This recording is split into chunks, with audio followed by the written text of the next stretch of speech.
Well, let's talk a bit about publishing, because, of course, you're independently published. I know that you, like me, are a member of the Society of Children's Book Writers and Illustrators. Was that before you started publishing or after that you joined up with them? Yeah, it was shortly after, but I met an author a Canadian author who lived in my community. She saw me on social media and we met up and I started doing, she called them write-ins, and we'd meet at some little coffee shop with some other writers. And she gave me a ticket to an SCBWI conference. Someone couldn't go, so I was privileged to go, and just loved it, and met some authors that I had been following that are based here in Houston. And so I just signed right up. After that, I just got so much out of that conference. Were you And bumping into previous guest Kathy Appelt?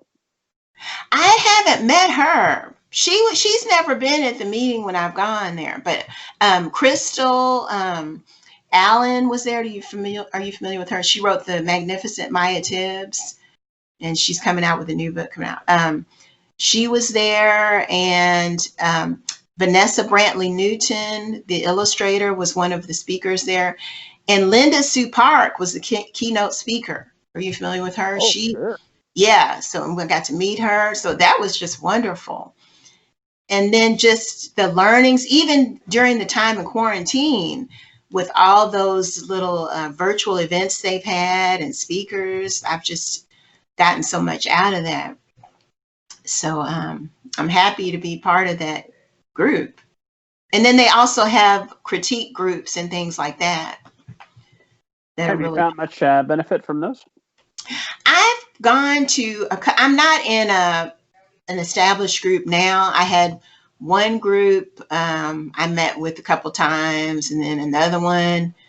And I've had a hard time finding groups that met at times that were convenient for me. But the times I've gone, I have found them to be a benefit. And I've done a couple of virtual critique groups with them during this pandemic time. So I find those to be pretty helpful. I need to get in a long-standing group. And that's what I want even for new projects, because I feel like I'm kind of in a rhythm with my Sophie Washington, but I have a new character, a new book that I've been working on, and I would love to get tapped in with a critique group to help with that. Anything you can reveal about that character now, or not yet? Well, it's a male character, and then I'm bringing in some elements of magic and time travel. So that's a lot different than what I'm doing right now.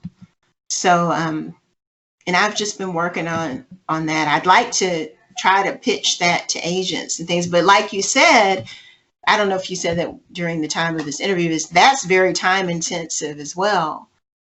So I'm trying to balance and figure out what I'm going to do. But that's all I want to say about it. But it's different because the Sophie Washington books are realistic fiction, and that one has some magic and time travel and some different things going on. So that's a little bit more challenging for me.